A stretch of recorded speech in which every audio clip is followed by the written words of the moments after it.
MP के राज्यपाल लालजी टंडन का निधन हो गया। बता दें कि यूपी में इसको लेकर 3 दिन का राजकीय शोक घोषित किया गया है।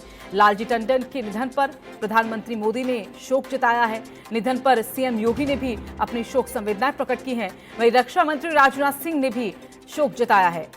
वहीं जानकारी ये कि 4:30 बजे आज उनका अंतिम संस्कार किया जाएगा लखनऊ के गुलाला घाट पर। 85 साल की उम्र में लालजी टंडन का निधन हो गया। लखनऊ के मेदांता अस्पताल में दरअसल काफी वक्त से वो भर्ती थे, वेंटिलेटर पर थे और दिन प्रतिदिन कहा जा रहा था कि उनकी तबीयत बिगड़ती जा रही थी। लंबे समय से बीमार थे और आज सुबह तकरीबन 5:30 बजे उन्होंने आखिरी सांस ली।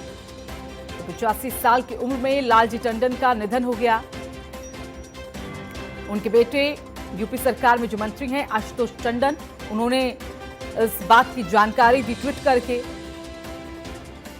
डॉक्टर्स लगातार उनका इलाज कर रहे थे।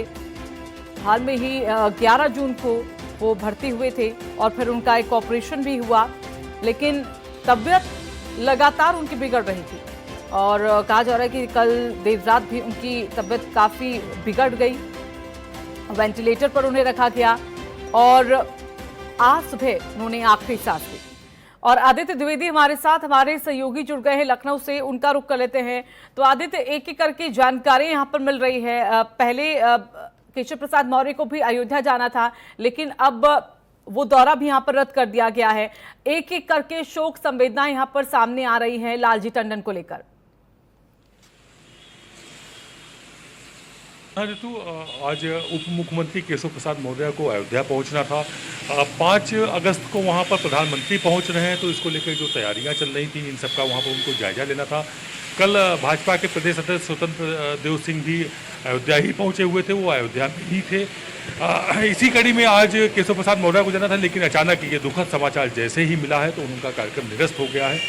अब भाजपा के जब सभी वरिष्ठ नेता इस समय लालजी टंडन के पार्थिव शरीर को अंतिम दर्शन के लिए पहुंचे हुए हैं, उनको अपने श्रद्धा सुमन अर्पित कर रहे हैं। ये भी जानकारी मिल रही है, अभी कंफर्म नहीं हो पाई है, लेकिन ये भी जानकारी मिल रही कि रक्षा मंत्री राजनाथ सिंह भी लखनऊ आएंगे। वो यहाँ से सांसद हैं और उनका अपना एक जुड़ाव था लालजी टंडन के साथ में। इससे पहले लालजी टंडन ही यहाँ से सांसद हुआ करते थे और उसके बाद जब उन्होंने राजनाथ जी के लिए सीट छोड़ी थी तब राजनाथ यहाँ से सांसद हुए थे।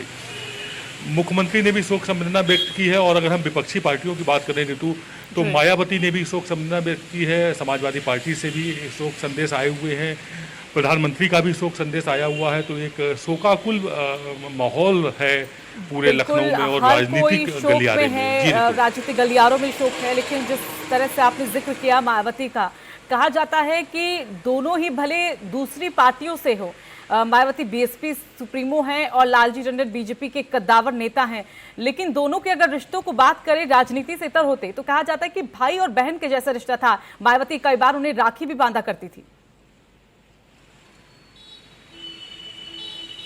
जी हाँ ऋतु, वैसे तो राजनीति में कोई रिश्ते नहीं होते हैं, सब मौके होते हैं और उन मौक़ों को कैश करते हैं लोग। लेकिन मायावती और लालजी टंडन में भाई बहन का रिश्ता था।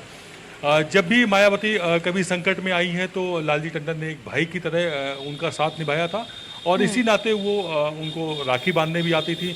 तमाम ऐसे राजनीतिक उतार चढ़ाव आए जिसमें कहीं ना कहीं लालजी टंडन ने मायावती को सहारा दिया, बिल्कुल भाई की ही हैसियत से, और इसीलिए वो रक्षाबंधन पर उनको राखी बांधती थी। और सबसे पहले जो ट्वीट करने वालों में से मायावती ने भी ट्वीट किया और गहरी शोक संवेदना व्यक्त की हुई है अपनी।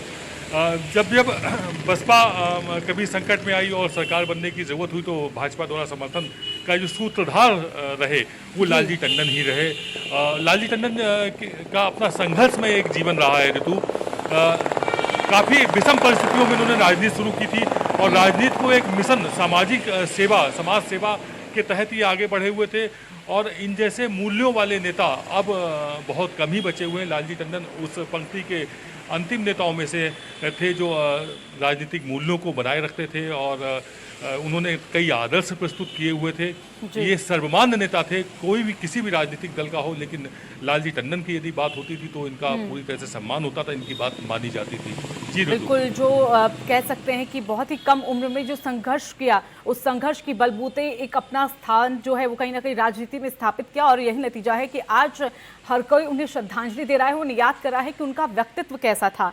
और अगर व्यक्तित्व की यहाँ पर आदित्य हम बात करें, पिछले कुछ समय पहले आपने वो राजनीतिक घटनाक्रम मध्य प्रदेश में देखा होगा कि किस तरह से कांग्रेस के कई नेता बीजेपी में शामिल हुए और कांग्रेस की सरकार जाती हुई दिखी। मध्य प्रदेश में हालात अलग से हो गए थे।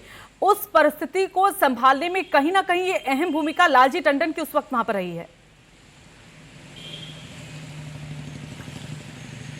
देखिए, लालजी टंडन के अगर व्यक्तित्व की बात करें तो वो एक राजनीति में एक विराट व्यक्तित्व रखते थे, और कभी भी उनके राजनीतिक सफर में कोई उन पर उंगली नहीं उठा पाया। यहाँ एक चीज़ और जिक्र करना चाहेंगे ऋतु, हम खास तौर से जब भी कोई प्रदेश में अगर सत्ता बदलती है और कोई अल्पमत में सरकार आती है, किसी दूसरी को पूर्ण बहुमत मिलता है, तो इसमें कहीं ना कहीं राज्यपाल को जरूर घसीटा जाता है। लेकिन मध्य प्रदेश में ऐसा बिल्कुल भी देखने को नहीं मिला था। विपक्षी जो सत्तासीन थी कांग्रेस, और वो जब वो विपक्ष में पहुंची, उसका जब अल्पमत में आ गई, तो उसमें उन्होंने कांग्रेसियों ने आरोप भाजपा के मुख्यमंत्री पर जरूर लगाए, लेकिन गवर्नर पर कोई किसी तरह का आरोप नहीं लगा। तो ये अपने आप में एक बड़ी बात थी, यानी कि उन्होंने जो राजनीतिक मूल्य थे, जो मर्यादाएं थी, उनका हमेशा ध्यान रखा, और ऐसा मौका कभी नहीं दिया किसी को कि कोई उनकी आलोचना कर सके, यही नतीजा है आदित्य की वो सभी के प्रिय यहाँ पर रहे हैं और वो रहेंगे। आदित्य, रोकना चाहेंगे आपको। काफी लंबे समय से बीमार थे लालजी टंडन और लगातार डॉक्टरों की निगरानी में थे। इस दौरान उनके डॉक्टरों ने क्या कुछ कहा, आइए आपको सुनाते हैं। 30 जुलाई को प्रातः 5:35 पे माननीय लालजी टंडन राज्यपाल मध्य प्रदेश सरकार का हृदयगति रुकने से स्वर्गवास हो गया। वो मेदांता लखनऊ में 11 जून को भर्ती हुए थे, और जांचों के द्वारा वो लिवर रोग से संक्रमित थे।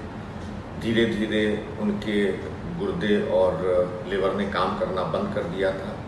कई दिनों से वो लाइफ सपोर्ट सिस्टम पे थे, और सब कोशिशों के बावजूद आज प्रातः 5:35 पे उन्होंने अंतिम सांसें ली।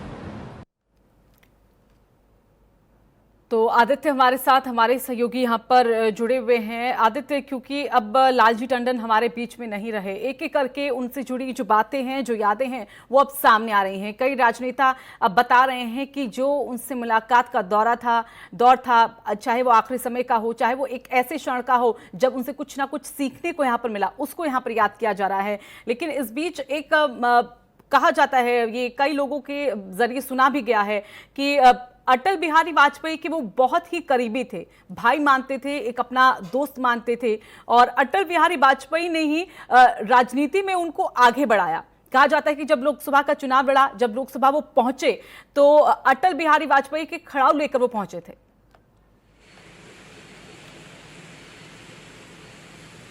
जी हाँ ऋतु, अटल जी का उनके जीवन पर एक बड़ा छाप दिखाई पड़ती है लालजी टंडन के। अगर पूरा हम राजनीतिक सफ़र उनका देखें और उनके उस राजनीतिक सफ़र में देखें, तो अटल जी का एक पूरा एक रुख, एक उनके एक कहीं ना कहीं उनकी परछाई लालजी टंडन में दिखाई पड़ती है। उसकी बड़ी वजह रही जब वो 1960 में राजनीति में उन्होंने प्रवेश किया है जनसंघ के माध्यम से, और जब उन्होंने एंट्री की हुई थी, पहली बार सभासद चुने गए थे। कहीं ना कहीं वो अटल जी से लगातार संपर्क में रहे, और अटल जी से इतना प्रभावित हुए थे लालजी टंडन कि उन्हीं की तरह उन्होंने बनने की कोशिश की, वही आदर्शों को उन्होंने बनाए रखने की कोशिश की।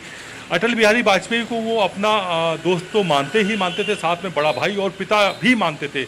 उन्होंने कई मौके पर बयान दिए जिसमें उन्होंने कहा कि हमारे पिता समान है, बड़े भाई समान है। और जब वो राजनीति में उनको लाए तो एक दोस्त की तरह लाए हुए थे। तो उन्होंने हमेशा कोशिश इस बात की कि अटल बिहारी वाजपेयी की जो आदर्श हैं, जो मानक हैं, वो सदैव बने रहें। शायद यही बड़ी वजह है कि एक सर्वमान्य नेता के रूप में यदि लालजी टंडन स्थापित हो पाए थे, तो कहीं ना कहीं अटल जी के जीवन का एक बड़ा और महत्वपूर्ण योगदान था। जब अटल जी यहाँ पर सांसद हुए और प्रधानमंत्री बने थे, तो भी उनके प्रतिनिधि के रूप में लालजी टंडन ही थे, उनके चुनाव संयोजक के रूप में हमेशा लालजी टंडन ही रहे। और जब अटल जी ने राजनीति से संन्यास लिया था, तो उसके बाद उनके उत्तराधिकारी के रूप में पहली बार यहाँ से सांसद का चुनाव भी लड़े और जीतकर लोकसभा जीतकर सांसद पहुंचे हुए थे। तो अटल जी का एक गहरी छाप और एक एक हूबहू कहेंगे तो उनकी परछाई के रूप में इन्होंने जीने की कोशिश की। ऐसा बहुत कम होता है कि लोग किसी को माने और उनको आदर्श माने और बिल्कुल वैसे ही उनके आदर्शों पर खरे उतरे। जी चलिए, बिल्कुल आदर्शों को माना और उन्हीं आदर्शों पर वो फॉलो अप करते भी रहे। धन्यवाद आपका आदित्य, फिलहाल हमारे साथ जुड़ने के लिए।